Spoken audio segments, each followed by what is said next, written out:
Assalamualaikum warahmatullahi wabarakatuh. Alhamdulillahilladzi hada wa ma kunna linahtadiya laula an hadanallah. Asyhadu an la ilaha illallah wa asyhadu anna Muhammadan abduhu wa rasuluh. Alhamdulillahilladzi bi ni'mati tatimmus shalihat. Alhamdulillah Alhamdulillahilladzi hadana li hada wa ma kunna linahtadiya laula an hadanallah. Asyhadu an la ilaha illallah wa asyhadu anna Muhammadan abduhu wa rasuluh. La nabiyya ba'da wa la rasula ba'da. Subhana la ilma lana illa ma 'allamtana innaka antal alimul hakim. Alhamdulillahirabbil alamin. Segala puji hanya milik Allah Rabb semesta alam. Kita bersyukur kepada Allah Subhanahu wa taala atas semua karunia-Nya, limpahan nikmat, taufik dan hidayah. Salawat beriring salam selalu kita aturkan pada junjungan kita Nabi besar Muhammad Sallallahu Alaihi Wasallam, kepada seluruh pengikutnya, kepada seluruh keluarganya, seluruh sahabatnya, dan seluruh pengikutnya yang istiqomah. Allahumma sholli ala Muhammad, Allahumma sholli ala Muhammad. Sebelum kita mulai, Ane mau coba cek dulu suaranya yang hadir. Ashabul Kahfi. Untuk kebangkitan Islam.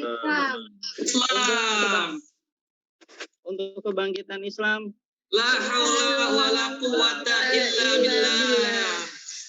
Allahu Akbar. Allahu Akbar. Insya Allah kita akan bermajlis dengan tema yang sangat dekat. Sudah 6-7 bulan ini kita diuji oleh Allah Subhanahu wa taala sama dia nih, yaitu insya Allah kita akan sama-sama membahas sosialisasi dan edukasi pandemi COVID-19. Dan pematerinya ada Mbak Umami, ada Dr. Intan, kemudian ada juga senior tertua kita Ustadz Khairul Umam Basir. Alhamdulillah.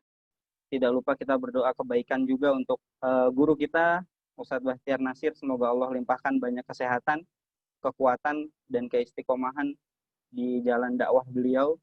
Kemudian founder kita di Ashabul Kahfi ada Ustadz Teguh, ada Ustadz Yeri. Kita berdoa kebaikan, semua kebaikan untuk beliau. Kita buka sama-sama dengan lafaz basmalah.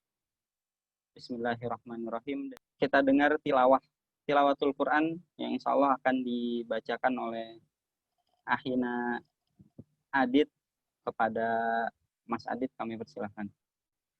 A'udzu billahi minasy syaithanir rajim.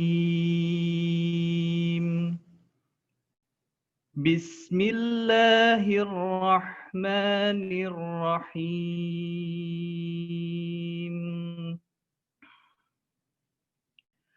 Fadhkuruni azkurkum washkuru li wa la takfurun. Ya ayyuhalladzina amanu ista'inu bis-sabri was-salah. Innallaha ma'as sabirin. ولا تقولوا لمن يقتل في سبيل الله أموات بل أحياء ولكن لا تشعرون وَلَنَبْلُوَنَّكُمْ بِشَيْءٍ مِّنَ الْخَوْفِ وَالْجُوعِ وَنَقْصٍ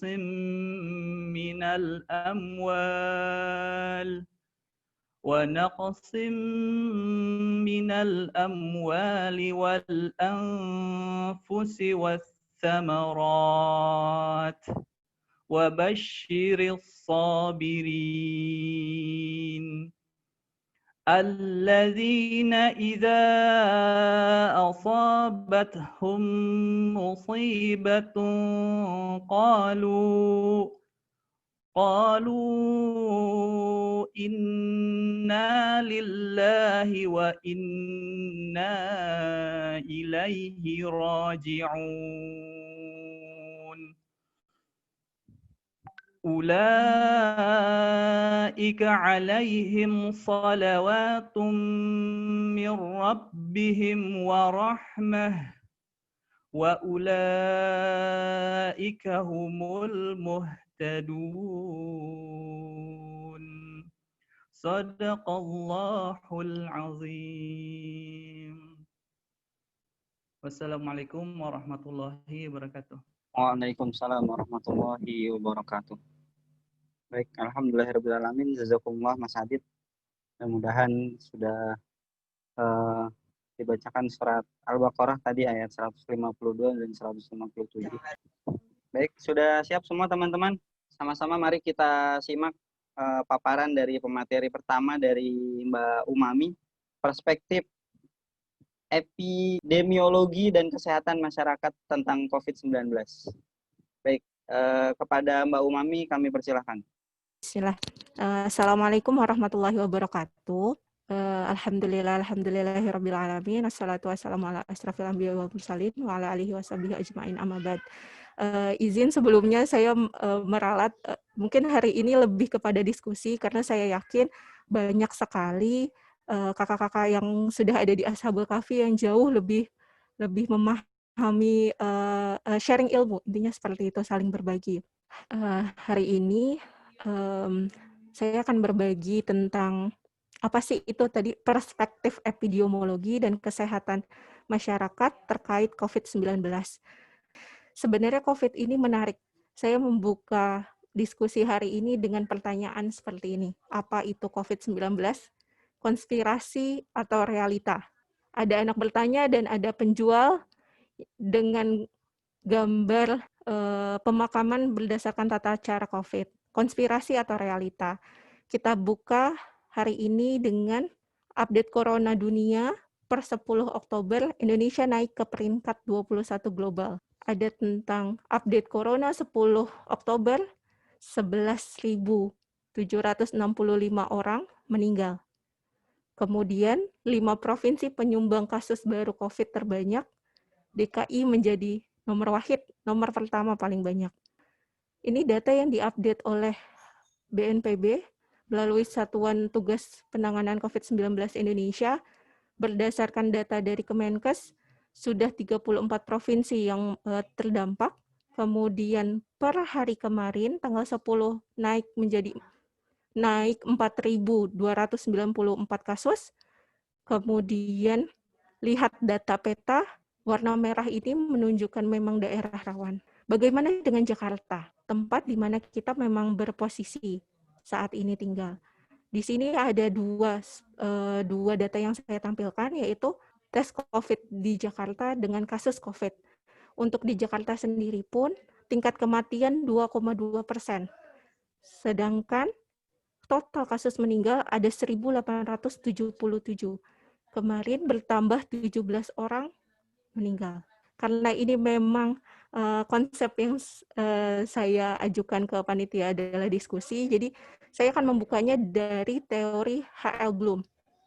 Ada 4 kategori yang mempengaruhi derajat kesehatan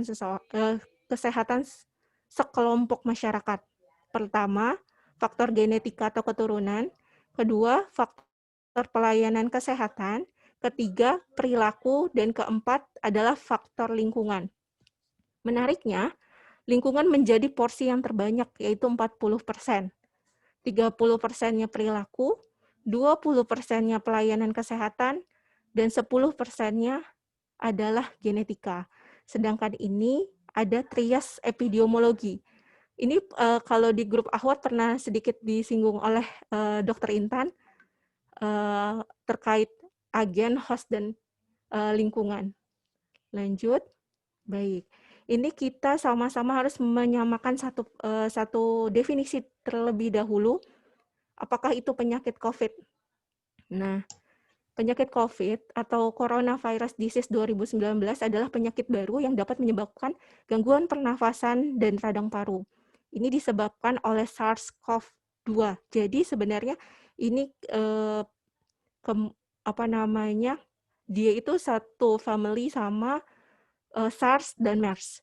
Kemudian gejala COVID, ada demam, batuk, nafas pendek atau sulit bernafas, kelelahan, kehilangan rasa atau bau, jadi kemampuan mencium untuk mencium aroma, lalu sakit tenggorokan, hidung tersumbat, mual, dan muntah. Orang dengan COVID memiliki berbagai gejala. Bahkan ada teman-teman tahu kalau tidak ada gejala sama sekali pun setelah dilakukan pemeriksaan laboratorium bisa terkonfirmasi. Gejalanya bisa ringan atau berat.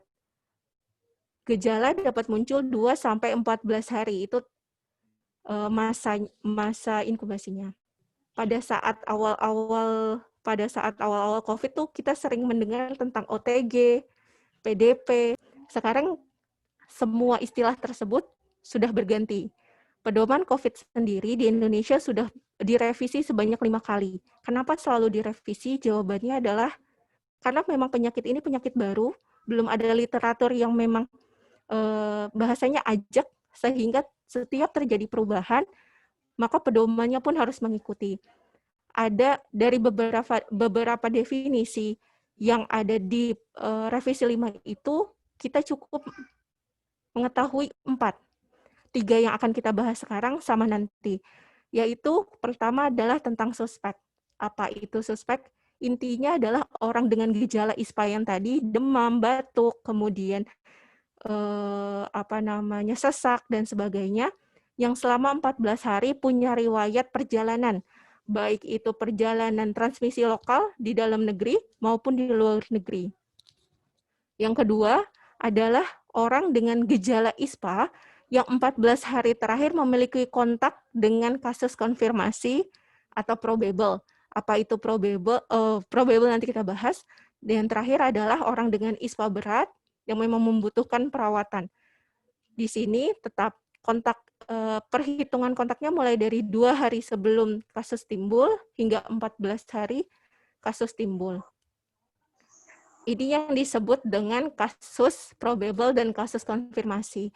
Kasus probable itu sebenarnya adalah kasus yang sudah mengarah ke arah COVID, tetapi belum ada hasil pemeriksaan PCR. Itu seperti orang-orang yang qadarullah meninggal, terus kemudian diduga COVID, tetapi belum keluar hasil pemeriksaan lab-nya.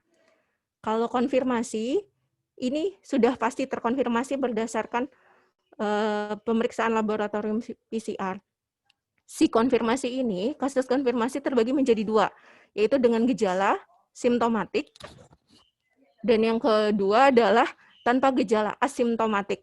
Seperti kalau yang dulu kita kenal dengan sebutan OTG.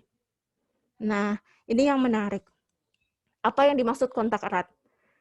Kontak erat itu ada 4 definisi berdasarkan revisi 5. Yang pertama adalah, ini yang perlu diketahui, kontak tatap muka berdekatan dengan kasus probable atau kasus konfirmasi dalam radius 1 meter. Dan jangka waktunya lebih dari 15 menit. Jadi, qadarullah misalnya dalam satu klaster, satu kasus, kemudian terjadi klaster, misalnya di tempat ibadah, di musola. Kemudian kita pernah kontak, mungkin cuma selintasan dengan orang yang terkonfirmasi. Maka itu belum bisa disebut dengan kontak erat. Kalau misalnya memang radiusnya, jaraknya jauh. Si pasien misalnya di pintu, kita di pintu sebelah sampingnya, seperti itu. Dan jangka waktunya lebih 15 menit. Yang kedua adalah sentuhan fisik langsung dengan kasus probable atau konfirmasi. Ini contoh di salah satu yang pernah saya tangani adalah kasus takziah. Jadi ada warga yang diduga meninggal karena COVID, kemudian keluarga masih tetap membuka untuk tahlilan. Setelah di tracing dari satu kasus berkembang menjadi 15 orang yang terkonfirmasi positif. Lalu yang ketiga adalah orang-orang yang memang melakukan perawatan terhadap kasus probable dan konfirmasi tanpa menggunakan APD yang sesuai atau standar. Contoh, dalam satu rumah ada lansia yang qadarullahnya kena terkonfirmasi positif. Lalu karena dia tidak bisa melakukan secara mandiri kebutuhannya, maka harus ada yang membantu. Orang yang membantu itu yang disebut kontak erat. Dan yang terakhir adalah berdasarkan penilaian dari tim penyelidikan epidemiologi atau NAKAS. Bagaimana cara penularannya? Baik, sampai saat ini WHO kemudian diadop oleh Kemenkes masih menyebutkan bahwa COVID ini menular atau menyebar melalui droplet atau tetesan kecil percikan. Percikan ketika kita bersin, ketika kita batuk, bahkan ketika kita berbicara, itu ada partikel-partikel yang keluar. Kemudian droplet tersebut jatuh pada benda di sekitarnya. Nah, kita yang tidak menjaga atau tidak melakukan protokol kesehatan, kadang-kadang tuh suka, entah itu pegang meja, entah itu pegang handling pintu, entah itu pegang pegangan tangga, terus kemudian secara tidak sengaja menyentuh daerah mukosa, mulut, hidung, terus kemudian mata, seperti itu. Nah, ini yang menarik. Sebenarnya ada pertanyaan, apakah COVID dapat menular melalui udara? Jawabannya potensinya ada. Tetapi sampai saat ini belum ada penelitian yang dibenarkan oleh WHO maupun Kemenkes membuktikan secara ilmiah. Tetapi ini ada tetapi keduanya adalah bisa menular jika ada prosedur atau perawatan yang menghasilkan aerosol. Ini contohnya kayak misalnya kita ke dokter gigi. Ke dokter gigi itu kan scaling. Itu pasti ada aerosolnya. Terus kemudian nebu. Apakah bisa dicegah agar tidak tertular COVID? Apa yang dilakukan? Ada 5M. Kalau sekarang pemerintah itu sedang menggalakkan 3M. 2-nya ditambahkan secara mandiri. Pertama, menggunakan masker. Kedua, mencuci tangan atau membersihkan tangan secara teratur. Ketiga, menjaga jarak minimal 1 meter. Keempat, meningkatkan daya tahan tubuh. Dan kelima, memanjatkan doa perlindungan.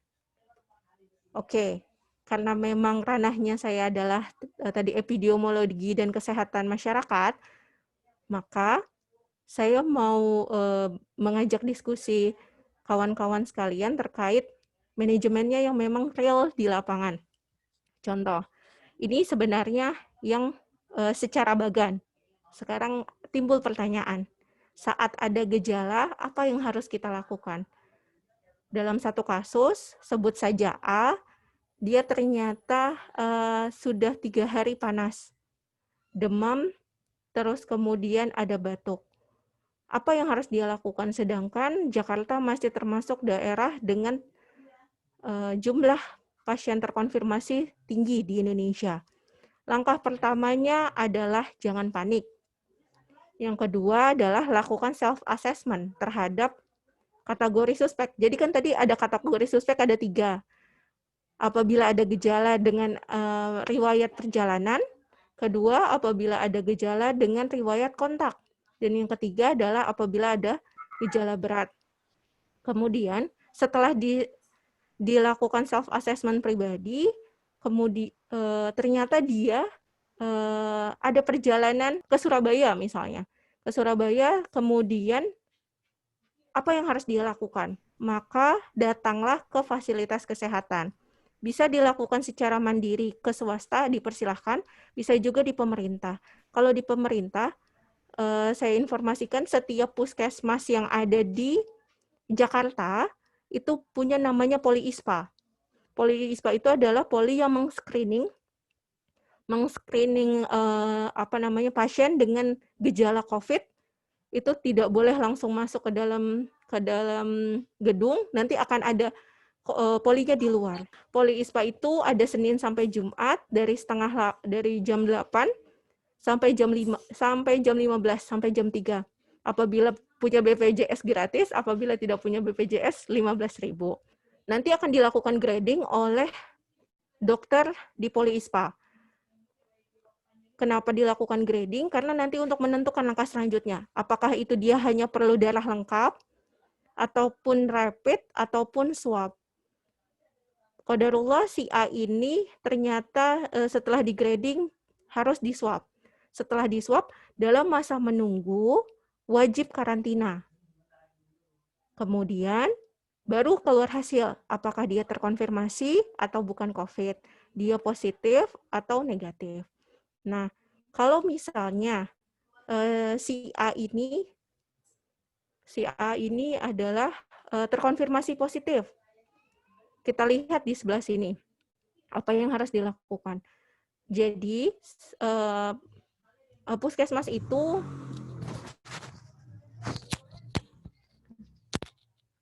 puskesmas itu punya 2 sumber dalam mengetahui kasus. Yang pertama, aktif dan pasif.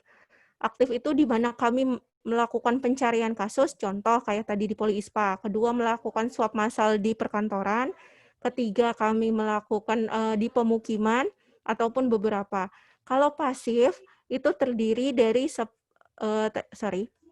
kalau pasif itu contohnya seperti laporan masyarakat, kemudian dari Sudin, dari dinas, maupun dari rumah sakit yang masuk ke dalam satu sistem yang terintegrasi. Kasus konfirmasi akan di PE. PE itu penyelidikan epidemiologi 1 kali 24 jam. Jadi, si A ini akan kami telepon atau kami chat, WhatsApp, bisa WhatsApp ataupun yang lainnya. Kemudian dilakukan tracing kasus. Tracing kasus ini akan mulai. Jadi selama 14 hari terakhir, ibu kemana? Selama 14 hari terakhir, aktivitas ibu apa saja? Bertemu orang apa saja? Nanti akan terbentuk polanya. Kemudian, setelah itu dilakukan analisa faktor pendukung. Contohnya adalah, setelah dilakukan tracing, ternyata dia tinggal dengan orang tua yang usianya sudah lansia, terus kemudian komorbid. Komorbid itu memiliki penyakit penyerta. Lalu setelah itu, setelah dilakukan analisa, maka akan timbul keputusan apakah dia harus dikarantina atau isolasi mandiri. Ini nanti kita bahas, apa sih bedanya karantina dengan isolasi mandiri. Lalu tindak lanjut penanganan COVID sesuai dengan lokasi kejadian.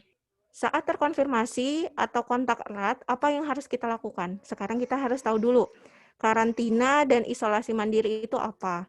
Karantina itu intinya adalah ketika kita, ini untuk kontak erat, memisahkan antara individu yang sehat dengan yang terkonfirmasi. Sedangkan isolasi, proses mengurangi resiko, memisahkan individu yang sakitnya tersebut.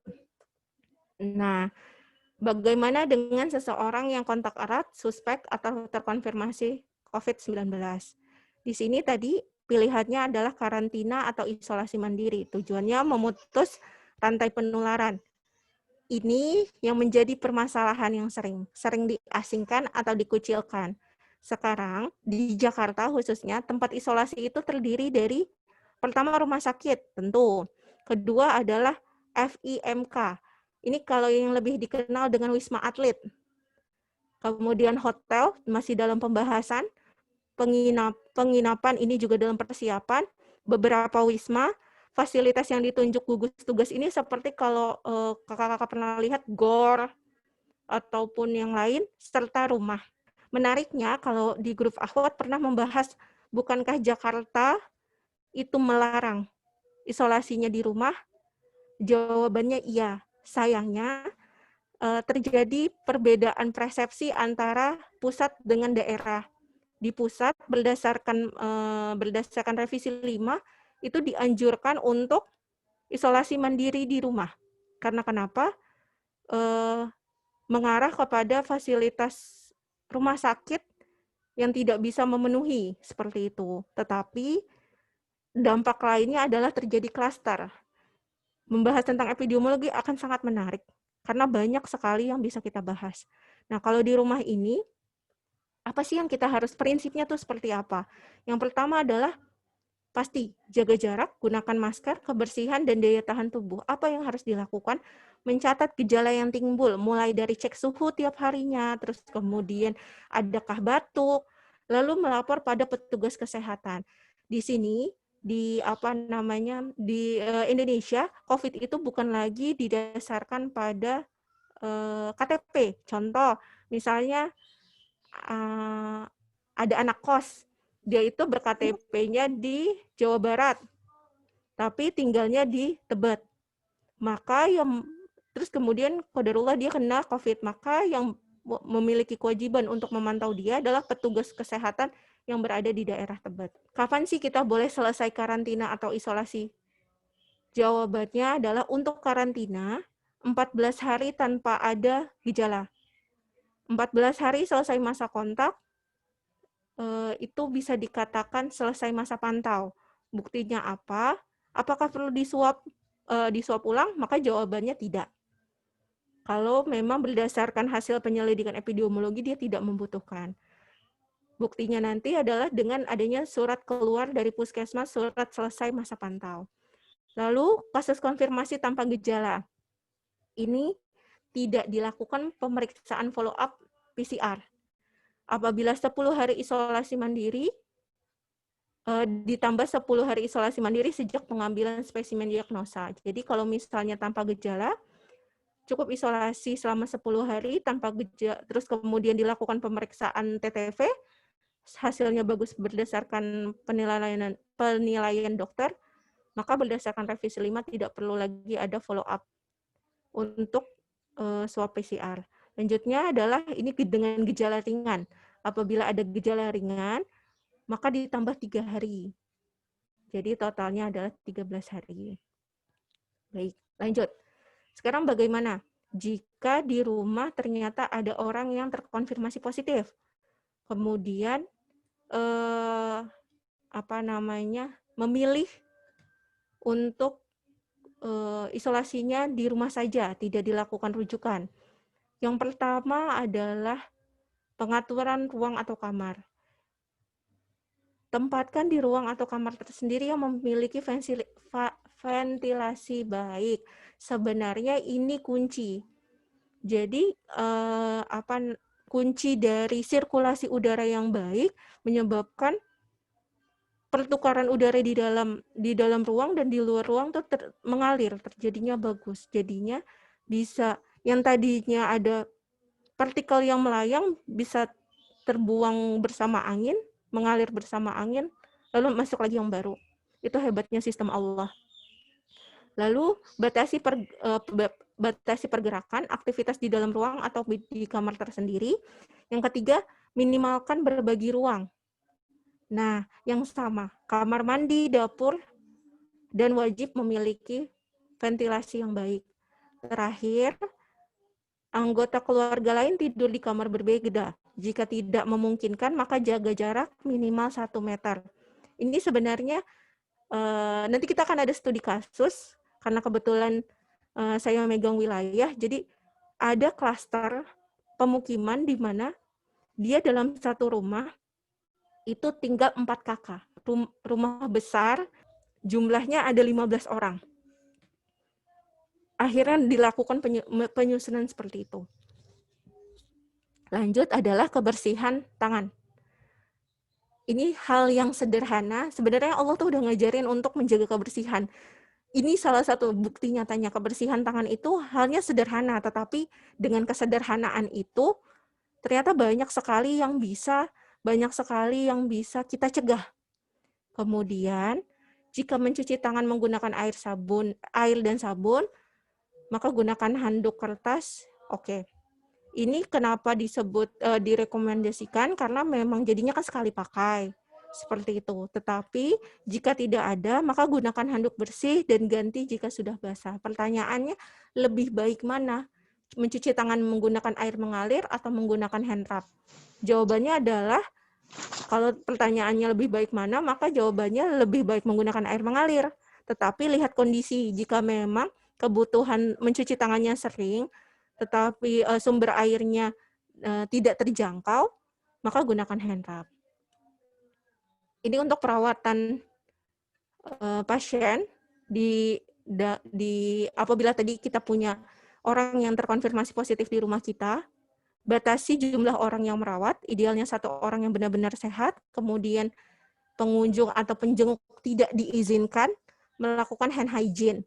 Untuk masker, pasien itu wajib menggunakan masker, baik di rumah maupun pada saat kontrol ke fasilitas kesehatan. Itu sudah wajib. Orang yang memberikan perawatan juga menggunakan masker bedah. Alasannya kenapa? Hari ini saya pakai maskernya masker kain, karena memang posisinya di rumah. Kalau misalnya pada saat melakukan perawatan dan ternyata kita memang merawat orang yang terkonfirmasi, maka direkomendasikan menggunakan masker bedah. Masker tidak boleh dipegang selama digunakan. Jika masker kotor atau basah, wajib diganti dengan yang baru. Buang masker dengan cara yang benar. Jangan disentuh bagian depannya, tapi ambil dari belakang, dari tali. Seperti itu. Gunakan sarung tangan dan masker bedah jika harus memberikan perawatan mulut atau saluran nafas. Cuci tangan sebelum dan sesudah membuang masker atau sarung tangan. Ada studi kasus sebenarnya saya qadarullah bekerja di Tebet, daerah Tebet. Nah, ini saya mau share. Ini kasus Tebet. Ini diupdate tanggal 9 Oktober 2020. Sebelum saya jelaskan kepada kawan-kawan, di sini judulnya adalah Peta RW Rawan Berdasarkan Kasus Aktif COVID-19 di Kecamatan Tebet. Qadarullah Akal juga ada di Tebet Timur, di RW 2. Nanti kita lihat bagaimana kasusnya. Di sini kita bagi menjadi 3, yaitu hijau, kuning, dan merah. Hijau itu kasus 0 kasus, kemudian kuning itu 1-3 kasus, merah itu di atas 3 kasus. Kasus aktif sendiri adalah kasus yang sedang dalam masa pemantauan. Nah, jika memang kita lihat di sini, Tebet itu punya 7 kelurahan. Ada Kebon Baru, Tebet Timur, Tebet Barat, Menteng Dalam, Manggarai Selatan, Manggarai, Bukit Duri. Nah, menariknya Tebet itu demografi penduduknya itu multi. Ada yang menengah ke bawah, ada yang menengah ke atas secara pendidikan. Ada yang sudah terpendidik, menengah ke atas, ataupun yang ke bawah. Di Tebet ada yang satu rumah bisa ribuan meter. Tetapi ada juga rumah-rumah yang memang bahkan untuk tidur saja dia perlu shift. Kalau misalnya ada yang tidur, harus ada yang bangun. Bukan karena dia tidak mengantuk, karena memang tidak ada lahan untuk tidur. Contoh kita punya Manggarai, itu daerah padat penduduk. Terus kemudian kita punya Bukit Duri, beberapa Kebon Baru. Saya mau share sama kawan-kawan terkait gambaran kasus COVID menurut waktu.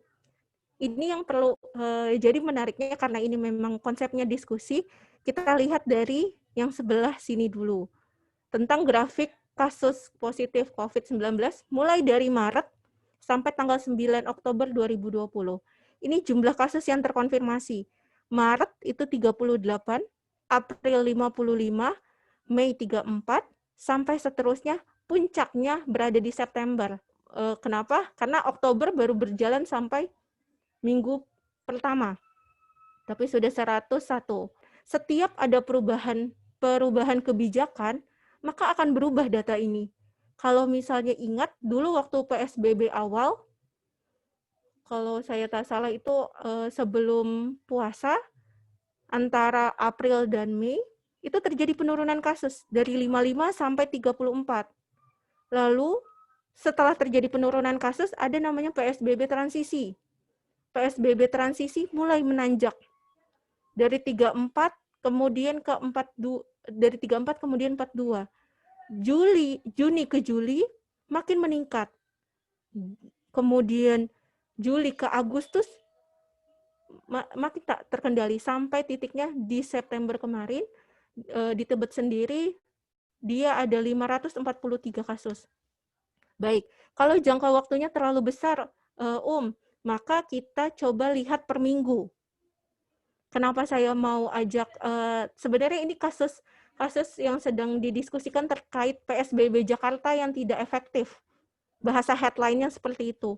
Tetapi jika dilihat dari data, setidaknya mengambil sampelnya di Tebet, maka kita mulai lihat, ini mulai saya membuatnya 1 Agustus, per tanggal 1 Agustus terjadi fluktuatif, titiknya itu di tanggal 19 sampai 25 di 166 kasus, kemudian ada kebijakan terkait PSBB yang kemarin, karena memang banyak sekali pertimbangan, dibilang total tidak, dibilang transisi juga tidak.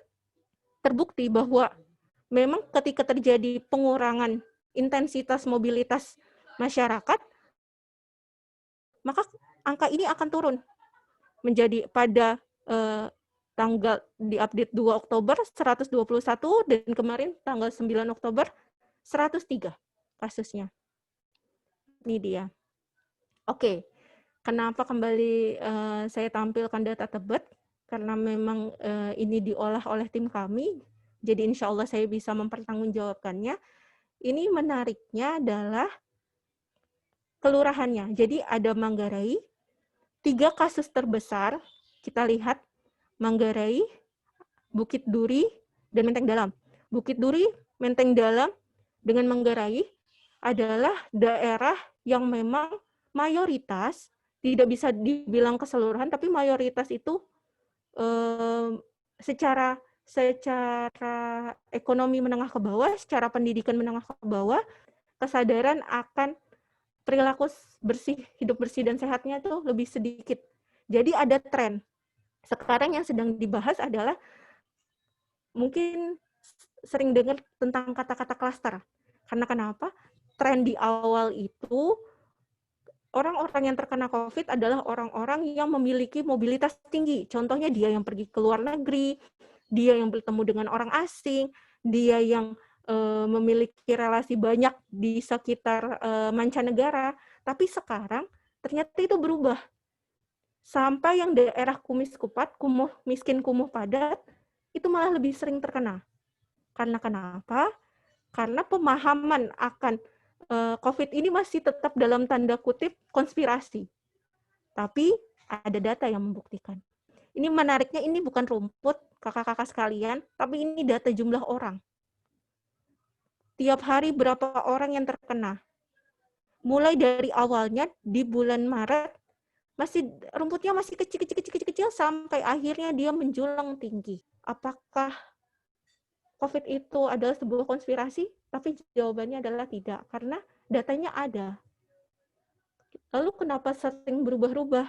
Karena memang belum ada literasi yang memang benar-benar ajak. Lalu kan sekarang gampang. Pemerintah toh sudah membuatkan DKI. Memang luar biasa, pemerintah DKI sudah membuatkan fasilitas tersendiri. Iya, tetapi ketika beban kesadaran masyarakat itu tidak ditumbuhkan, maka beban dokter, beban rumah sakit, beban rumah sakit kita yang punya ICU dengan ruang isolasi yang memenuhi standar COVID itu sedikit, dalam jumlahnya sedikit. Oleh karena itu, kita akan memperberat si tenaga medis yang melakukan kuratif ini, penyembuhan ini. Kalau misalnya yang gejala-gejala ringannya itu tidak patuh seperti itu. Ini adalah tentang desinfeksi dan linen. Oke. Ini sebenarnya karena tadi niatnya saya memang ini untuk kawan-kawan Ahwat, yang pasti, tidak, Ahwat dan Ikhwan juga harus ini membersihkan ruangan. Ada APD, wajibnya adalah sarung tangan dan masker. Saya menampilkan itu masker bedah, tapi boleh menggunakan masker kain. Lalu peralatannya ada alat dan bahan, ember, kain microfiber. Kenapa nggak pakai kanebo? Nah, kalau kanebo tuh boleh, tetapi hanya jadi satu kanebo itu untuk satu ruang, tidak untuk satu rumah. Seperti itu. Hands ini semprotan biasa. Ini kain pel, cairan desinfeksi, sama sprayer. Lanjut, ini nanti akan saya share. Ini tuh sebenarnya sudah ada pedoman dari LIPI, sudah ada merek dagangnya juga, dan ketentuan cara pengencerannya. paling mudah adalah sebenarnya untuk desinfeksi DTT, perbandingannya 1 pemutih banding 9 pelarut atau air. Langkah disinfeksinya ini sebenarnya mudah. Sebelum melakukannya menggunakan APD terlebih dahulu, terus kemudian general cleaning, termasuk AC, meja, lantai, gagang pintu, dan sebagainya. Kemudian lakukan sesuai dengan petunjuk tadi berdasarkan LIPI, pengelapan dengan kain microfiber. Sekarang tuh yang lebih sering disemprot dulu kemudian dielap. Nah, berdasarkan literaturnya, Dinkes DKI mengarahkan tata laksananya jadi desinfeksi kita, cairan desinfeksi disemprot ke kain dulu. Di kain kemudian baru kita lap. Ini sebenarnya berguna untuk nanti para pekerja yang sudah mulai aktif di kantor. Bersihkan diri Anda setelah melakukan pekerjaan, cuci tangan dengan sabun dan air mengalir. Oh ya, pemutih itu bersifat korosif. Jadi tadi yang dibahan tadi itu ada beberapa pilihan yang lainnya. Ini untuk perkantoran, sama kurang lebih gunakan APD, siapkan tisu atau kain microfiber atau kain pel dan cairan desinfeksi, dilakukan perendaman selama 10 menit. Nah, ini menarik. AC. Kenapa AC itu perlu diberi perhatian khusus? Karena AC itu kan sistemnya dia hanya memutar udara yang ada di dalam ruang. Udaranya statis. Ketika kita tidak melakukan pembersihan secara rutin, maka udara yang ada di dalam ruang itu saja yang terputar. Hebatnya sistem Allah, ketika ada angin, jendela itu dibuka, kemudian menggunakan sistem alami, maka perubahan aliran udaranya itu berganti. Maka sesekali amat sangat boleh ruang-ruang yang memang biasanya tertutup karena AC, itu kita buka, agar dia memang terjadi pertukaran udara. Untuk desinfeksi peralatan pribadi, dapat menggunakan cairan desinfeksi personal sebelum digunakan untuk bekerja. Lepaskan APD dan lanjutkan dengan cuci tangan pakai sabun dan air mengalir. Desinfeksi permukaan diupayakan sesering mungkin. Karena tadi konteksnya adalah perkantoran, minimal sebelum jam bekerja, saat jam istirahat, dan sesudah jam bekerja. Nah, ini saya yakin kakak-kakak sudah mengetahuinya, tapi saya ulas sedikit tentang 6 cara langkah cuci tangan. Kita kan disuruh cuci tangan, tapi cuci tangan yang benar itu seperti apa? Intinya adalah seluruh bagian tangan itu terusap, terbersihkan, baik itu oleh sabun maupun oleh air. Jadi mulai dari telapak tangan, punggung, sela jari, terus kemudian daerah kunci itu karena kadang-kadang kita tuh suka lalai. Jadi kalau daerah kunci itu seperti ini. Terus kemudian ibu jari, dan terakhir adalah kuku. Lanjut. Nah, bagaimana cara menggunakan masker yang benar? Masker itu sekarang, kalau ini biasa saya lihat di abang-abang angkot. Dia pakai masker, tapi makanya di dagu. Itu nggak benar. Atau ibu-ibu yang lagi belanja di sayur, dia pakai masker, tapi hidungnya tidak tertutup, tidak tercover. Terus kemudian, ini yang dicontoh adalah masker medis, karena memang sekarang gini, kalau untuk medis memang tidak disarankan untuk masyarakat umum. Karena kenapa? Keterbatasan masker yang menyebabkan pada awal pandemi justru tenaga medis yang kesulitan. Kemudian yang saya mau ingatkan di sini adalah ketika kita menggunakan masker medis, di atasnya masker medis itu ada semacam kayak kawat. Nah, itu yang di atas, bukan kebalik. Seperti itu. Karena kenapa? Si kawat itu akan mengikuti, kita bisa bentuk sehingga mengikuti posisi wajah ataupun bentuk wajah seperti itu. Lalu kembali tadi, cara membuka masker bukan dari yang kita naik ke atas kiri, tapi dari si tali. Kemudian cuci tangan, kembali cuci tangan. Kalau ini terakhir adalah etika batuk. Sebenarnya etika batuk ini sudah digaungkan sejak TB. Kakak-kakak sekalian, qadarullah misalnya COVID ini pun sudah tidak ada, Indonesia itu peringkat kedua dengan penderita TB terbanyak. Jadi seharusnya Indonesia sudah jauh lebih memahami. Tapi sayangnya banyak sekali masyarakat kita tuh yang belum aware. Etika batuk ini sebenarnya sudah diterapkan, disosialisasikan jauh sekali karena memang Indonesia itu masih dengan posisi penderita TB yang tinggi. Gunakan masker, tutup mulut atau hidung. Tutup mulut atau hidung itu yang disarankan lengan bagian atas. Karena kenapa? Kadang-kadang kalau tangan kita bersin terus kemudian ini suka kita lupa, entah itu megang handling pintu ataupun pegang yang lainnya. Jika ada tisu, menggunakan tisu. Jangan lupa membuang tisu ke tempat sampah. Lanjutnya adalah cuci tangan menggunakan air mengalir. Ini berdasarkan WHO. Apa sih yang disarankan oleh WHO? Hindari kontak langsung tanpa proteksi dengan orang yang sakit saluran pernafasan atau hewan peliharaan maupun hewan liar. Sebenarnya Allah tuh sudah luar biasa hebat. Allah itu kan bilang, makanlah yang halal dan thayyib. Berdasarkan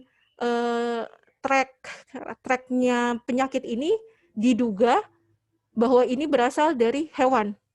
Jadi zoologi, dari hewan ke manusia. Lalu terjadi perubahan RNA virusnya sehingga bisa human to human.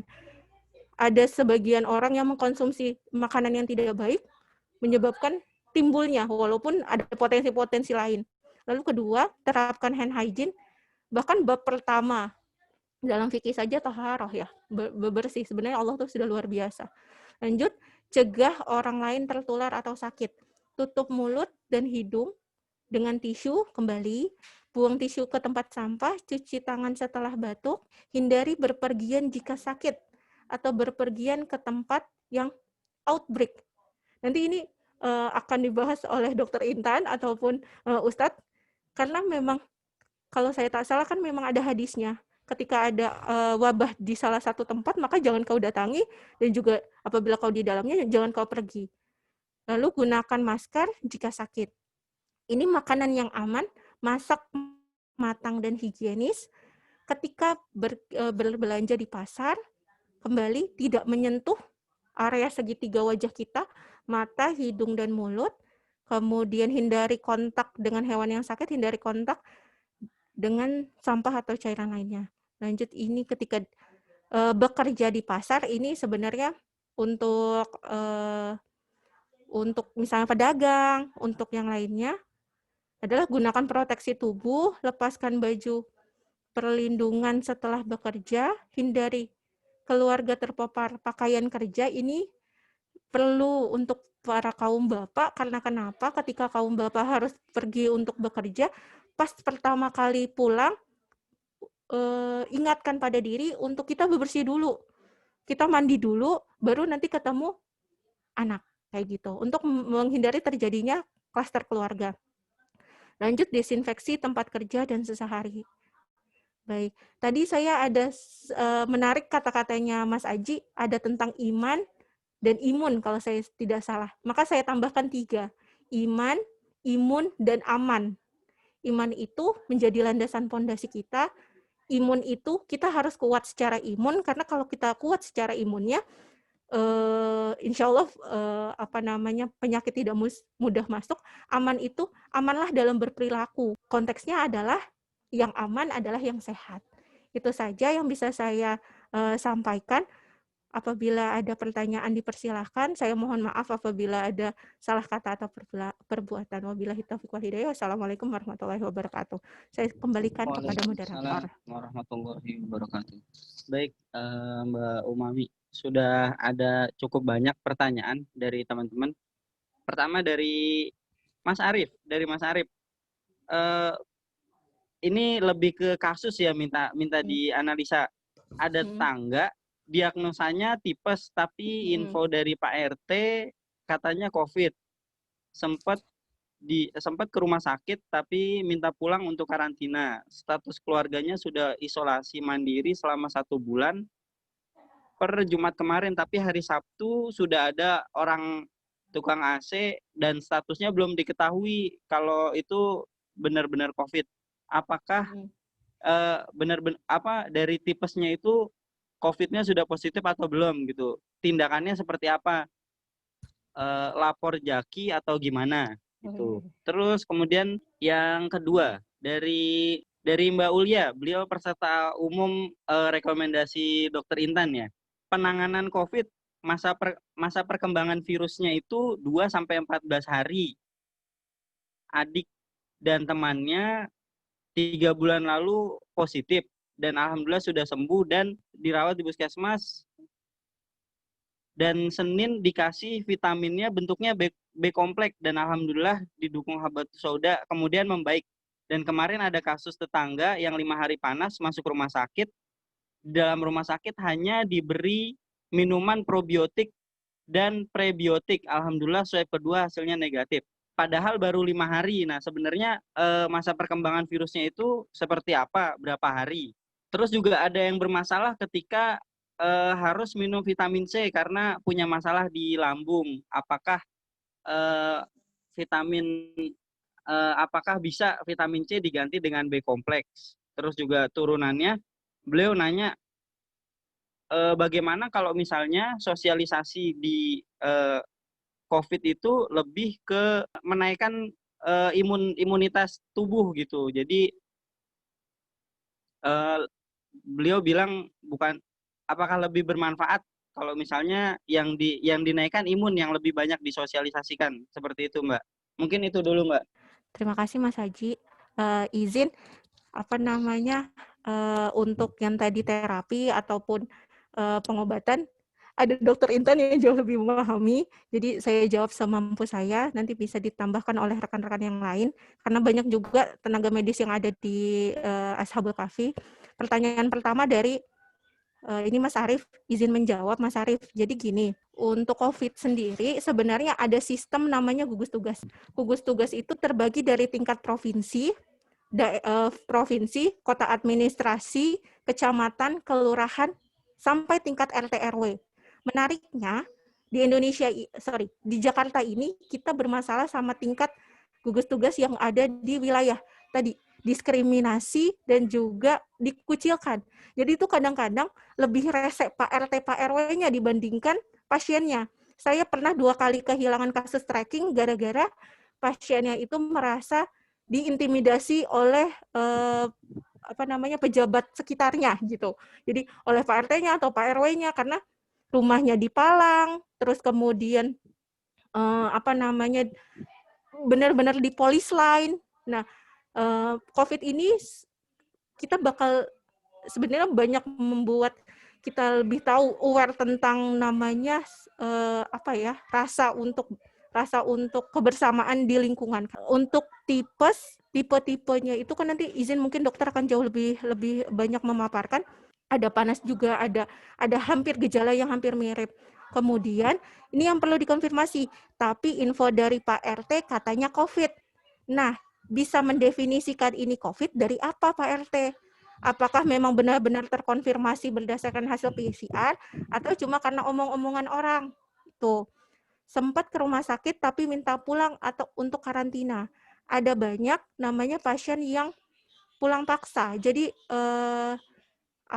karena satu dan lain hal, akhirnya dia memutuskan untuk di rumah saja. Ini juga butuh lingkungan untuk melakukan edukasi. Nah, status keluarganya sudah isolasi mandiri selama 1 bulan. Sebenarnya, jikalaupun benar-benar 1 bulan dan memang tidak ada gejala, maka bisa mungkin dikatakan terkonfirmasi, tapi berdasarkan revisi 5 itu dinyatakan bahwa memang bukan COVID penyakitnya. Seperti itu. Lalu ada hari Sabtu ada tukang AC keluar, sedangkan statusnya belum terkonfirmasi. Ini menariknya adalah berarti Mas Arief warga Jakarta karena tahu Jaki, kita tuh ada banyak sekali. Saya 2 kali dapat masuk laporan ke Jaki atas nama puskesmas kami karena ada orang yang katanya COVID, tapi cuma simpang siur. Pas dikonfirmasi ternyata DBD. Seperti itu. Jadi apa yang harus dilakukan? Mari Mari kita mengenal COVID itu apa, sadarkan warganya, lalu hindari namanya diskriminasi. Konfirmasi ke puskesmas. Kalau misalnya memang dia sakit dan terkonfirmasi positif, pasti terdata di puskes. Bismillah. Jadi yang pertanyaan yang kedua adalah yang terkait perkembangan kasus. Saya mau cerita. Di puskes kami ada CS yang hampir 3 bulan tidak masuk. Pada saat awal dia terkonfirmasi positif karena memang dia berada di lingkungan fasilitas kesehatan, lalu kita lakukan swab, ternyata terkonfirmasi positif, kemudian kita rujuk ke Wisma Atlet, itu sampai 3 bulan. Karena kenapa? Banyak faktor sebenarnya. Jadi tadi pertanyaannya apakah betul saklek 2-14 hari? Berdasarkan literatur saat ini iya, tapi bisa jadi lebih panjang, bisa jadi lebih pendek. Karena kenapa? 2 minggu yang lalu, salah satu dokter kami terkonfirmasi positif. 7 hari setelahnya, swab pengulangan ternyata sudah negatif. Tapi ada juga kasus di mana CS kami sampai 3 bulan. Jadi jawabannya apakah perkembangannya itu berkembang? Jawabannya iya. Virus ini berkembang tergantung pada imun seseorang, ketaatan seseorang terhadap terapi yang diberikan, sama yang terakhir adalah imannya seseorang. Jadi kalau misalnya dia memang menjadikan ini sebagai titik di mana koneksi antara dia dan Allah jauh lebih bagus, biasanya itu lebih sering. Kita tuh sering, kalau di puskes itu sering nemuin kasus yang kalau orang yang ngeyel tuh bahkan jauh lebih lama sakitnya, seperti itu. Lanjut, kalau untuk vitamin, saya itu kemarin ada dari spesialis paru direkomendasikan untuk pasien kami yang isolasi mandiri itu vitamin C-nya, kalau memang terkait lambung, sehari itu untuk yang sedang melakukan isolasi mandiri 1.500. Mohon izin jika ada yang mau mengkoreksi dipersilahkan, 1.500. Jika memang 1.500-nya tidak bisa diminum sekali, maka dibagi 3. 500, 500, 500. Apakah bisa diganti? Antara fungsi vitamin C dengan fungsi vitamin B berbeda, jadi tidak bisa diganti. Seperti itu. Terima kasih Mbak Umami buat kesempatannya, dan kita langsung aja ya teman-teman, sudah jam 2. Insya Allah materi selanjutnya adalah pandangannya epidemiologi hingga Islamic fungsional medik untuk masalah untuk kasus COVID ini. Insya Allah disampaikan oleh Dr. Intan. Langsung kepada Dr. Intan kami persilahkan. Bismillahirrahmanirrahim. Assalamualaikum warahmatullahi wabarakatuh. Kita buka dulu. Subhanaka la ilma lana illa ma 'allamtana innaka antal alimul hakim. Robbi zidni ilma. Ya, ini disclaimer dulu. Jadi informasi nanti yang terkandung di sini dimaksudkan bukan untuk sebagai pengganti nasihat medis, namun untuk tujuan edukasi dan beberapa saran, harus dengan pengawasan dan saran dokter ya, karena kan ini hanya edukasi aja. Ini sudah disampaikan. Saya sendiri saat ini adalah tim anti COVID-19 di Rumah Sakit Umum Permata Hati Kabupaten Tangerang untuk unit radiologi. Jadi pasien-pasien yang curiga ke COVID biasanya nanti di rongsen dan dibacakan rongsennya oleh saya. Ini tadi Umami membahas COVID-19 real atau konspirasi. Tadi beliau sudah bilang kalau itu real. Ya, konspirasinya setelah munculnya itu mungkin ada muatan-muatan banyak politik di dalamnya. Nah, ini kenapa berbahaya dan kenapa kita semuanya harus tahu.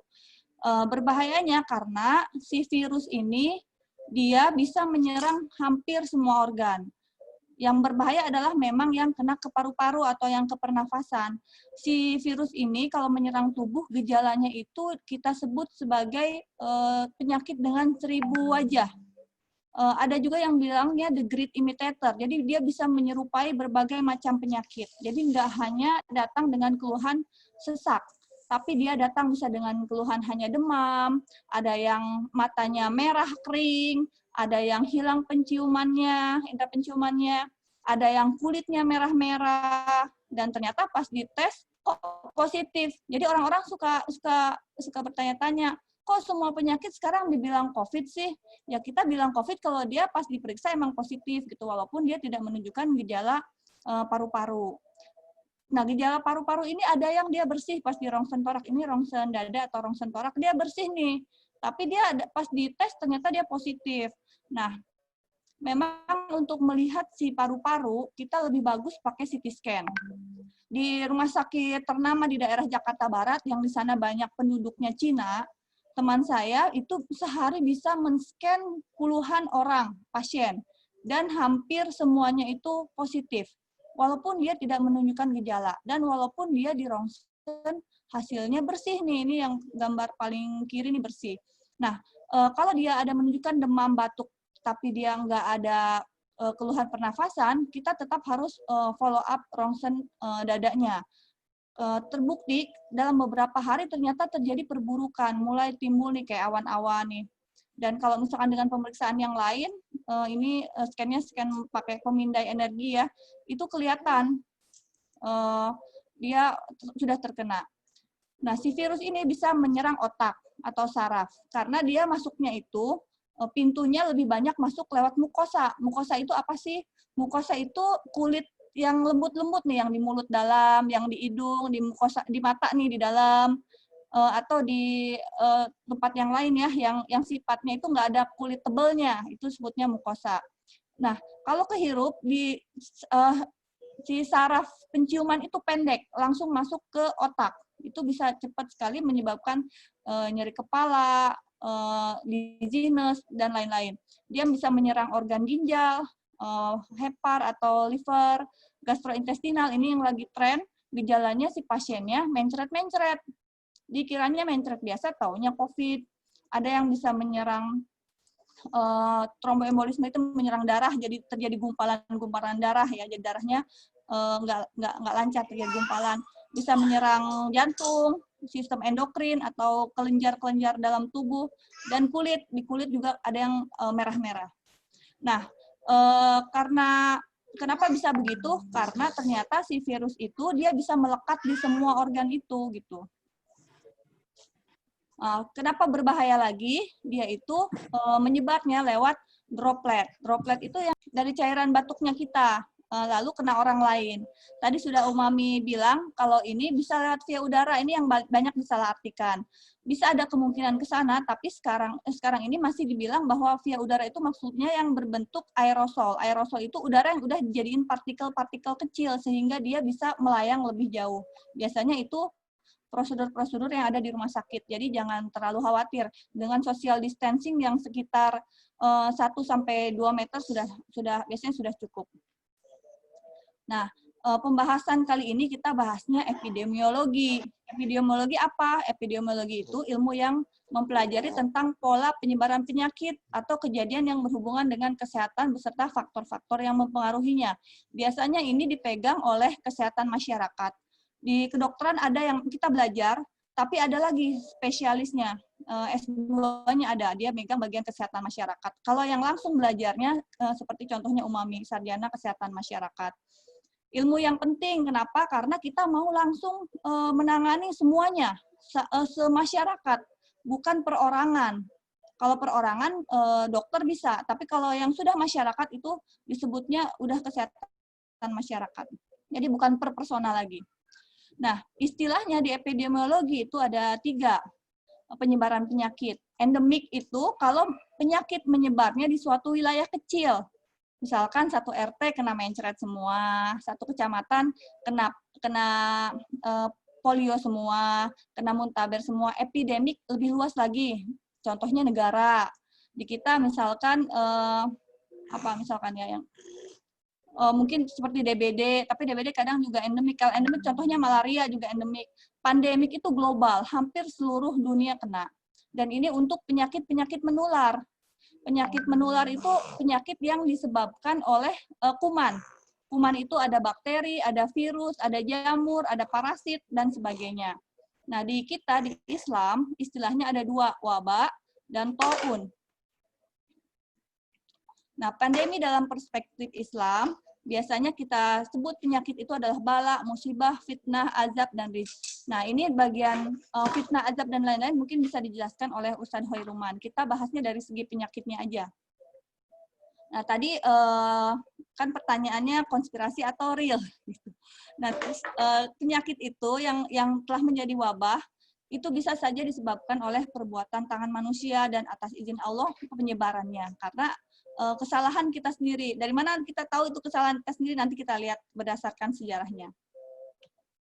Nah, ini ulah manusia. COVID awalnya disangkanya itu dari perubahan ekosistem. Jadi si virus itu dia bisa menyebar ya. Nah, di dalam kitab-kitab salah satunya An-Nawawi mengatakan yang disebut dengan taun atau penyakit itu gejala yang menyebabkan nyeri, bengkak, benjolan dan lain-lain. Nah, wabah itu juga bisa terjadi karena takdir Allah, karena kuman sendiri adalah makhluk Allah dan tentaranya Allah. Untuk belajar taun dari versi Islam, ini referensinya, nanti teman-teman bisa cari. Nanti saya kasih kitabnya Al-Asqalani di grup ya, nanti di-share ya. Tapi masih bahasa Arab, walaupun ada yang mengartikan di bahasa Indonesia. Nah, kitab wabah dan taun dalam Islam karya Ibnu Hajar Al-Asqalani ini dipilih untuk dipelajari karena Ibnu Hajar Al-Asqalani adalah ulama yang terkenal yang ngarang Fathul Bari ya. Beliau membuat buku sekitar 250 kitab dan beliau itu mengalami taun. Dia punya putri 4 orang. 3 orang putrinya itu meninggal gara-gara taun. Bahkan putrinya yang pertama itu meninggal saat dalam keadaan mengandung. Jadi beliau akhirnya menulis buku kitab taun ini dan sempat terhenti menulisnya gara-gara anaknya meninggal itu. Ketika ditanya alasannya kenapa berhenti dan kemudian dilanjutkan lagi, karena beliau ingin menulis buku ini karena Allah, bukan karena anaknya yang meninggal gitu. Nah, di dalam buku ini dibahas doktrin taun. Jadi taun itu dibilangnya azab dari Allah, definisi taun sebagai rahmat dan gerbang kesyahidan, hukum keluar dari wilayah terjadinya taun dan hukum memasuki wilayah itu, yang perlu dilakukan setelah taun melanda, berbagai taun yang pernah terjadi di masa Islam. Nah, nanti ini dibahas oleh Ustadz Hoiruman. Penyakit tadi bisa disebut juga dengan bala, ujian atau tes. Kadang juga kita sebut sebagai fitnah, yaitu ujian juga dari Allah untuk membuktikan apakah kita ini pure imannya atau tidak. Nah, ternyata taun ini atau wabah atau pandemi ini nggak asing. Kita pernah mengalaminya. Umat pernah mengalaminya dari zaman 1 Hijriah, bahkan di zaman Rasul pun pernah. Lalu yang terkenal yaitu taun Amwas. Itu di saat Umar bin Khattab ya. Kita kehilangan beberapa sahabat. Di saat itu ini bisa dibaca yang di nomor 2 ya. Itu setiap abad hampir terjadi epidemi sampai pandemi yang dialami umat kita. Sehingga banyak ulama-ulama kita yang menuliskan buku-buku tentang taun. Jadi jangan kita bingung tentang taun ini, kita pernah mengalaminya, kita punya sejarahnya dan kita punya solusinya. Orang kafir juga mengalaminya. Orang kafir bahkan lebih dahsyat lagi mengalami pandemi ini. Ini contoh-contohnya yang diabadikan ya dalam foto ini flu influenza di Spanyol. Lalu ini ada beberapa lukisan ya, kalau zaman dulu kan dilukiskan ya, sampai mereka melukiskan tentang kejadian wabah atau pandemi ini karena banyak yang meninggal. Ini contoh penyakitnya. Ini penyakit smallpox atau cacar api sekarang dinyatakan sudah tidak ada lagi di muka bumi, si cacar api ini karena adanya vaksin, penyebabnya virus. Ini perbedaan, yang anak yang benjol-benjol ini adalah anak yang tidak divaksin terkena smallpox, dan ini adalah anak yang divaksin yang sebelahnya yang juga terkena smallpox. Kita lihat perbedaannya sangat jauh. Ditilik sejarahnya, penemu vaksin itu adalah Muslim bernama Arrozi. Lalu diadopsi oleh si Edward Jenner. Edward Jenner sedang melakukan vaksin sampai sekarang sudah musnah. Bedakan dengan cacar air. Kalau cacar air masih ada sampai sekarang. Cacar api ini benar-benar kalau kena dan sembuh itu timbulnya bopeng-bopeng.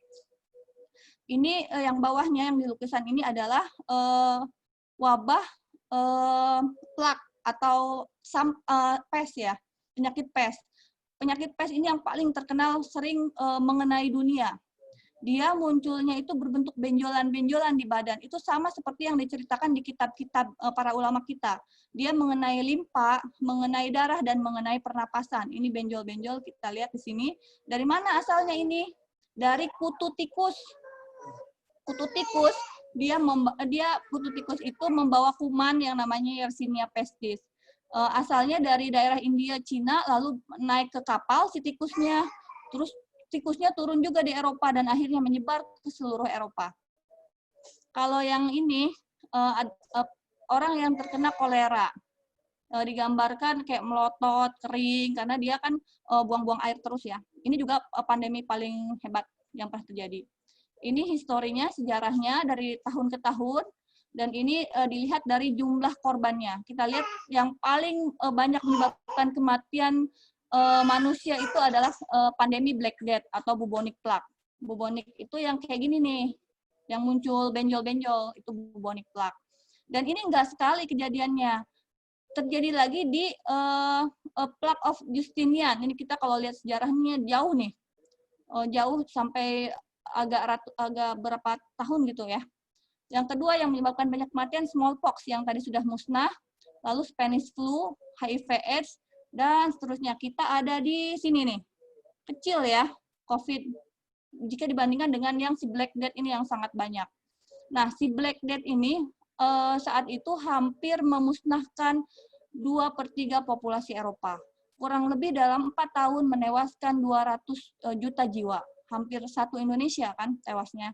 Jadi kita udah nggak usah heran lagi kalau ketemu pandemi itu akan terus terjadi. Itu sudah ada di hadis Rasulullah bahkan ya, diceritakan kalau wabah itu memang ada. Jadi kita nggak usah heran, kita harus menilik sejarah dan mempelajari dari sana. Nah, ada cerita yang unik dari kasus ini. Pada saat terjadinya Plague of Justinian ini, kenapa dikasih nama Justinian sesuai dengan pemimpin saat itu. Jadi saat terjadi pandemi, si Justinian ini malah mengadakan invasi ke daerah lain, gitu. Jadi dia mengambil kesempatan untuk menginvasi ke daerah lain. Sama juga dengan kejadian ketika ada wabah smallpox. Saat itu juga terjadi ada invasi ke daerah lain. Jadi sangat dimanfaatkan oleh penguasa saat itu. Ini dicari saja sejarahnya, mudah-mudahan ketemu ya. Nah, makhluk Allah itu kecil-kecil nih yang bikin pandemi ini nih. Ini yang kiri atas ini Yersinia pestis yang tadi menyebabkan Black Death. Lalu ini virus HIV, ini virus corona. Ini saya lupa nih. Yang ini yang menyebabkan kolera. Ini sangat kecil, ukurannya milimikron. Tapi bisa mengakibatkan kita kesulitan. Ya. Jadi sangat besar kuasa Allah dengan tentara-tentara yang sangat kecil-kecil ini. Ibnu Hajar Al-Asqalani menjelaskan bahwa wabah itu penyakit epidemik dan pandemi. Sedangkan sebutan taun adalah istilah untuk penyakit yang menular dan mematikan. Disebutkan bisa jadi karena serangan jin dalam darah dan juga hal lain-lain ya, nanti bisa dibaca di kitabnya. Kalau menurut Ibnu Qayyim ada 3 yang dimaksud dengan taun, yaitu gejala-gejala simptom dari penyakit sebagaimana yang disebutkan oleh pakar medis, menyebabkan kematian, dan kalau mati bisa menjadi syahid. Faktor penyebabnya bisa berbagai macam, bisa dari azab Bani Israel, gangguan jin, atau dari doa Nabi. Di zamannya Nabi Daud dan Nabi Musa juga pernah terjadi taun seperti ini. Dari perspektif fikih nanti dibahas oleh Ustadz Hoiruman. Jadi nanti ada pendapat dari para ulama cara penanganannya. Misalkan contoh, dilarang keluar atau masuk ke negeri yang sedang dilanda wabah penyakit. Boleh keluar tapi ada alasan tertentu kalau ingin keluar dan diminta untuk tawakal dan bersabar. Untuk kematian yang akibat taun itu nanti saya minta Ustadz Hoiruman untuk membahasnya. Nah, pendapat Rasulullah ini ada dalam hadis ketika Aisyah bertanya kepada Rasulullah mengenai wabah penyakit menular yang mematikan, beliau menjawab bahwa wabah itu azab hukuman yang dikirim Allah kepada siapa yang dikehendakinya. Tapi Allah menjadikan itu sebagai rahmat bagi orang yang beriman. Karena siapa yang mendapati wabah penyakit di negerinya, lalu ia tetap tinggal di situ dengan sabar lantaran mengharap pahala dari Allah, serta yakin bahwa segala sesuatu yang menimpanya pasti sudah ditetapkan oleh Allah. Maka jika meninggal dunia, baginya pahala seperti orang yang gugur syahid di jalan Allah. Jadi ini adalah penyejuk bagi kita. Jadi Rasulullah berkata bahwa umatku bisa meninggal akibat dua hal, yaitu akibat peperangan dan juga akibat taun. Jadi kita jangan khawatir dan jangan bersedih kalau misalkan nanti kita terkena dan misalkan sampai kita meninggal. Yang penting kita sudah mengetahui bahwa itu adalah dari Allah. Dari teman-teman saya sendiri yang tim medis, bulan September kemarin ya, 6 orang yang kena dan 4 orang diantaranya itu meninggal semua. Padahal itu badannya besar-besar. Kami juga heran semuanya, kenapa bisa sampai terkena dan bisa sampai meninggal. Nah, sedangkan bagi orang kafir ini adalah azab ya. Nah, syarat dan pahala syahid ini nanti dibahas oleh Ustadz Hoiruman, mudah-mudahannya jadi hakikat musibah juga nanti oleh beliau. Kenapa yang mukmin juga kena ya karena kita harus memelihara diri kita dari siksaan yang tidak khusus menimpa orang-orang yang zalim saja. Soal kematian, insya Allah nanti kalau sudah ada yang meninggal, jangan khawatir, Allah akan tumbuhkan lagi 1000 orang-orang yang beriman. Nah, kasus zaman Khalifah Umar sudah saya share sirahnya, itu dibaca saja, itu jadi panduan kita, dan juga dari Amr bin As ya, yang sudah memberikan solusi terhadap taun, yaitu solusinya dipisahkan, saling dijauhkan, seperti api yang membakar kayu. Jadi kalau apinya kita buat kecil-kecil, pasti apinya nanti mati sendiri. Yang harus dilakukan saat pandemi COVID apa nih untuk kita sendiri? Isolasi, karantina, lockdown tadi sudah dipaparkan oleh Umami. Kalau menurut Ibnu Qayyim, ada 5 langkah, hindari dan jauhi apapun yang bisa membuat kita terinfeksi. Isolasi, misalkan tidak banyak bertemu orang, jaga kesehatan, jangan menghirup udara yang sudah tercemar dan membawa kuman penyakit, kita pakai masker, pakai face shield, jangan mendekat atau berdekatan dengan orang yang sudah terkena penyakit, kita social distancing, dan buang pikiran dan perasaan buruk, jangan terpengaruh oleh ramalan, fantasi, berita buruk, dan lain-lain. Jadi kita harus positive thinking dan optimistik. Dan ini teruji ya, kalau misalkan kita stres, maka imun kita turun dan lebih mudah terkena penyakit. Tadi epidemiologinya kita masuk ke bagian functional medicine. Functional medicine di Indonesia masih awam ya, masih belum dikenal. Kalau di luar itu sudah menjadi spesialisasi. Functional medicine apa sih? Functional medicine itu adalah pengobatan terhadap suatu penyakit berdasarkan akal, kolbu, dan juga jasadnya si pasien itu. Jadi kita cari akarnya, bukan ngobatin gejalanya. Selama ini pengobatan konvensional itu kan mengobati penyakit dengan obat. Kalau ini kita cari akarnya. Jadi kita sebelum ke dokter karena dia mengobati penyakit, kita harus bisa cari akar-akar tersebut dan kita obati sendiri. Nah, di dunia kesehatan ini ada 4 bidang, yaitu promotif. Promotif itu berarti kita mempromosikan ke orang-orang agar hidup sehat. Tadi seperti Umami, kita diajak masyarakat untuk mengenal tentang kesehatan. Preventif itu pencegahan, itu juga masih wilayahnya kita ya. Pribadi masing-masing, jangan sedikit-sedikit ke dokter.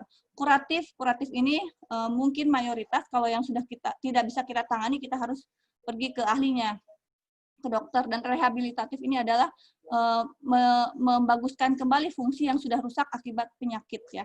Jadi nanti lahan kita yang harus kita kuasai, terutama bagi muslim, sebenarnya harusnya semua. Tapi kalau bisa ini yang preventif ini kita harus kuasai betul-betul. Jangan sampai kita jadi orang yang harus diobati atau harus dikuratif. Nah, di functional medicine ini kita harus bisa mengobati diri kita bukan dari simptom atau gejalanya aja, dari akar-akarnya. Tadi kan mind-nya, body-nya, juga pikirannya dan lain-lain. WHO sendiri saat ini mengeluarkan panduan bagi masyarakat untuk mengurangi paparan dan transmisi penyakit atau infeksi melalui personal hygiene atau kebersihan diri, dan juga keamanan pangan, yaitu dari bahan-bahan makanan untuk memperkuat diri kita. Jadi nanti mereka mintanya kita itu jadi well-being, sejahtera. Nah, padahal di Islam sendiri itu sudah pernah diajarkan oleh Rasulullah. Semua yang diajarkan oleh WHO gitu ke kita nih, sebenarnya itu sudah diajarkan oleh Rasulullah. Dari bersin saja sama banget nih. Ini yang dikeluarkan oleh WHO dan kesehatan kita ya, orang-orang medis di kita ini cara bersih ini seperti ini, dan ternyata itu Rasulullah sudah mengajarkan.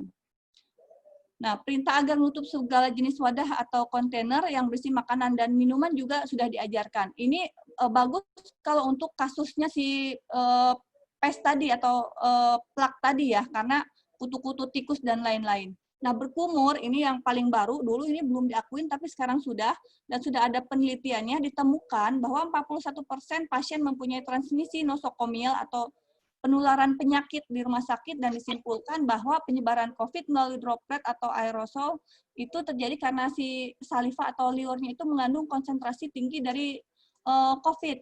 Nah, jadi sekarang ini disarankan kita disuruh berkumur-kumur, apalagi yang tenaga medis atau orang yang merawat pasien. Kumur-kumurnya disuruhnya pakai povidone iodine.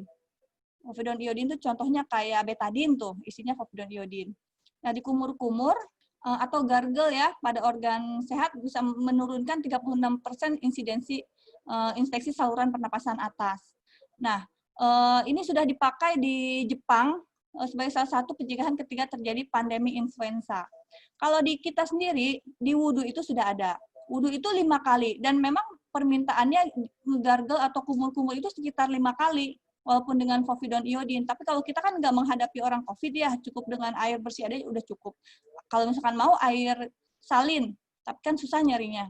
Nah, di kita justru malah 2. Kan si kumannya COVID tuh dia ada di 2 tempat tuh kalau di saluran nafas, sebelum masuk ke paru-paru. Ada di nasofaring nih, atau bagian hidung, lubang bagian dalam hidung, dan di orofaring atau mulut yang agak dalam. Nah, kalau di kedokteran yang di hidung ini dimintanya di spray. Kalau di mulut dimintanya kumur-kumur. Kalau kita orang yang masih sehat, kita istinsyak aja, kumur-kumur dan bersiwak, itu insya Allah sudah sangat cukup. Nah, istinsyak ini latihan aja dari sekarang, terutama kalau misalkan pagi atau pulang-pulang dari bepergian ya. Dihirup. Rasanya emang agak sedikit nyeri, tapi lama-lama insya Allah kalau terbiasa nggak jadi sakit lagi. Cuci tangan, tadi sudah dikasih tahu Mami, ini 6 langkahnya. Kenapa ada 6 langkah ini? Nggak cuci tangan kayak biasa, karena kita mau setiap lipatan kulit itu kena semua, karena kuman-kuman tuh ngumpet di situ. Kuku-kuku kalau bisa dipotong, karena di situ selain tempat sarang anak jin juga tempat sarang kuman-kuman ya. Bahkan kalau bisa pergelangan tangannya juga dikenain. Kemarin ada saya dengar beberapa sahabat kita keluarganya itu ada yang sampai dirawat di ICU ya. Mungkin pernah lihat kalau di ICU pasien-pasien COVID diminta posisinya seperti ini. Tengkurap, kita sebutnya prone position. Nah, ada dokter muslim di Florida, Amerika, dia minta kita itu justru yang bagus posisinya seperti ini, seperti sujud, tapi tangannya seperti ini ya. Posisi sujud ini bisa membuat si paru-paru itu regulasi atau sirkulasi udaranya jadi lebih bagus dan mengeluarkan dahak. Kalau di Indonesia ini sudah diterapkan sama dokter Sagiran, kalau yang tahu dokter Sagiran ya, spesialis bedah, dia dokter muslim yang bikin buku Gerakan Sholat. Nah, dia sudah mengajarkan pasien-pasien COVID atau kita yang sudah mulai terkena sesak nih karena COVID agar posisinya seperti ini. Nah, kalau kita orang biasa ya sujud aja ngikutin urutan sholat ya. Yang lain kalau di functional medicine sampai ke tahap semua perilaku kita itu dibahas untuk menyembuhkan penyakit. Kalau kita kembalikan lagi ke agama kita, beberapa hal yang bisa menyembuhkan penyakit, salah satunya adalah sedekah. Karena sedekah itu ini ada bisa dibaca ya, dengan memberi itu terjadi aktivitas otak yang berperan dalam rasa empati, rasa bahagia yang akhirnya merangsang keluarnya hormon oksitosin. Hormon oksitosin itu hormon bahagia ya. Endorfin dan lain-lain yang itu nanti akan membuat daya tahan tubuh kita lebih kuat. Bahkan di hadis dikatakan bahwa obatilah orang yang sakit di antara kalian dengan sedekah. Maksudnya itu adalah seperti itu. Membaca Quran atau berzikir itu juga bisa meningkatkan daya tahan tubuh. Jadi di langit-langit atas ada magic spot sebutannya. Itu kalau dia diketuk berulang-ulang dengan, kalau baca Quran itu dengan tahsin yang baik, itu akan membuat kesehatan kita bertambah. Ya. Jadi dari Abu Hurairah, Rasulullah bersabda, barang siapa yang mengucapkan la haula wala quwata illa billah, maka sebagai penawar baginya 99 penyakit, dan yang termudah adalah menghilangkan rasa bimbang. Karena la haula wala quwata illa billah itu ketukan lamnya itu mengetuk magic spot berkali-kali ya. Lalu bacaan Quran juga gelombangnya itu dari penelitian bisa menghancurkan sel-sel kanker. Kalau untuk sel-sel virus saya belum cari penelitiannya, tapi untuk sel kanker aja dia bisa hancur ya. Jadi kalau misalkan kita tidak sempat membacanya, minimal mendengarkan. Kemudian yang lain adalah sholat duha dan berjemur. Sholat duha itu bersedekah bagi tubuh kita agar tetap sehat. Juga sinar ultraviolet ketika berjemur itu bisa meningkatkan kesehatan, terutama untuk vitamin D.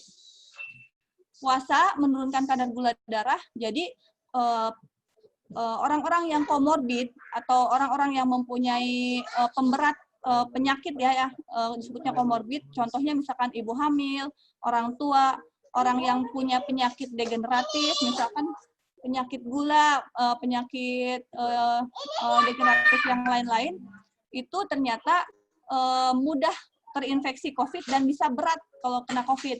Nah, dengan puasa itu bisa menurunkan kadar gula darah.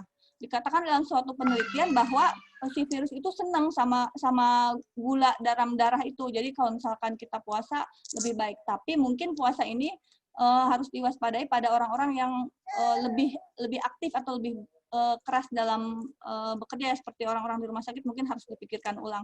Tapi minimal puasa di Yaumul Bid ya, karena saat itu tarikan dari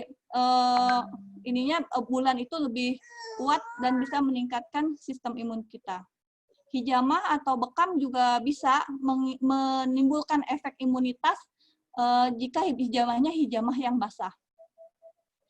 Disarankan di sebulan sekali ya, setiap tanggal 17, 19, atau 21. Dan bisa mengobati segala macam penyakit. Jangan lupa kita juga harus berdoa kepada Allah. Yang lainnya yang dari pangan, dari WHO kan mintanya pangan ya. Kita bisa meningkatkan imun kita dari nutrisi dan nutrasetikal. Nah, ini adalah energi yang dibutuhkan. Terutama untuk teman-teman yang nakes ya, harus lebih tinggi kebutuhan energinya yang masuk ke dalam tubuhnya untuk tetap punya energi untuk menangkal si virus. Hindari makanan-makanan yang bisa menyebabkan inflamasi.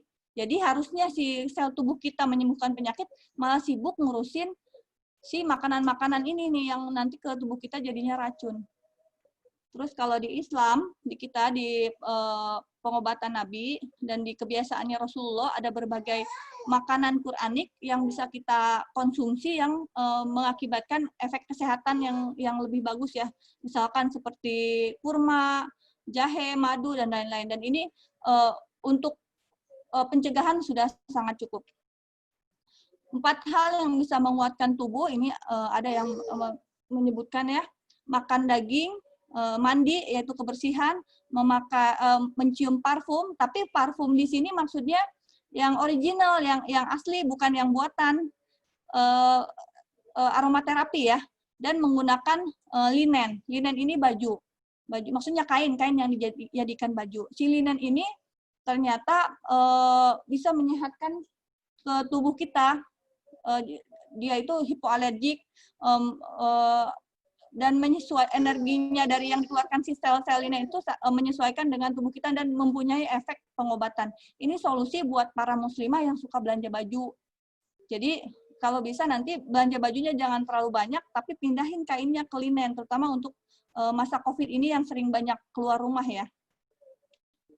Latihan fisik atau olahraga sangat penting, jadi kita nggak cuma mikirin makanan. Latihan fisik yang seperti apa? Latihan fisik yang sifatnya moderate. Jadi dia nggak terlalu ringan dan juga nggak terlalu berat. Kalau terlalu berat juga malah nurunin daya tahan tubuh. Dan yang harus diperhatikan adalah dilakukan sering, jangan cuma sesekali. Minimal 2-3 kali seminggu selama 30 menit peningkatan denyut jantungnya. Jadi kalau misalkan denyut jantungnya nggak meningkat, percuma. Sama kayak kegiatan bersihin kamar, katanya olahraga, itu nggak menimbulkan efek olahraganya ya. Nah, ini beberapa nutraceutical yang bisa kita pakai dalam pasien COVID ya. Kurkumin, quercetin. Ini dia kurkumin kan adanya di temulawak. Kalau kita cuma makan temulawak kayak biasa, mungkin nggak mengakibatkan efek terapi. Jadi kalau misalkan perlu, teman-teman bisa cari yang sudah berbentuk obatnya. Misalkan serbuknya dan lain-lain. Zinc, N-asetilsistein. Ini walaupun di makanan dia ada ya. Vitamin D. Vitamin D terbukti dia bisa mencegah COVID dan mengobati COVID. Vitamin C juga sudah dipakai protokolnya sebagai pengobatan COVID. Melatonin ini ada di tubuh kita sendiri. Caranya yaitu dengan tidur dimatikan lampunya. Terus ini berbagai macam ya. Salah satunya ada resveratrol. Ini ada di anggur. Nah, hormon melatonin ini cara ningkatinnya tidur dimatikan lampunya itu akan meningkat sendiri. Terus ini berbagai macam yang lainnya, ini agak jarang didapat di kita. Nutriennya, tadi ada yang bertanya vitamin B kompleks ya. Jadi vitamin B12 atau niacin itu berfungsi untuk pasien COVID dan juga untuk pencegahan bisa. Karena si B12 itu bisa menyehatkan usus-usus. Vitamin E juga banyak dipakai. Probiotik itu dipakai karena kalau misalkan probiotik itu kita minum, itu akan menyeimbangkan mikrobiom atau kuman-kuman baik yang ada dalam tubuh kita sehingga si kuman-kuman baik itu yang akan menyerang kuman-kuman asing yang ada di tubuh kita. Paling banyak organismenya probiotiknya yaitu Lactobacillus dan Bifidobacteria. Paling mudah kita bisa cari di yogurt atau di Yakult atau beli sendiri probiotiknya. Cuma biasanya harganya lebih mahal. Nah, yang kalau obat-obatan yang ada di lingkungan bisa pakai yang meningkatkan imun ya, jahe, meniran, pegagan, sambiloto, dan lain-lain. Nah, ini yang sekarang lagi tren ada pustul hindi, kayu India, tapi ada disebutnya. Jadi di pustul hindi ini boleh dipakai, cuma tetap harus diperhatikan efek sampingnya. Di kitab Al-Asqalani ini dinyatakan oleh Al-Asqalani bahwa selama tahun harus tetap minta perlindungan kesehatan kepada Allah, bersabar, dan selalu bersangka baik atas takdir Allah. Itu saja dari saya. Kita sholat asar dulu kali ya. Sekian. Assalamualaikum warahmatullahi wabarakatuh. Waalaikumsalam warahmatullahi wabarakatuh. Sebelum kita masuk ke sesi Ustadz Khairunam, nanti kita break dulu sholat asar. Kita tutup sementara kajian kita untuk break sholat asar dengan sama-sama membaca hamdalah.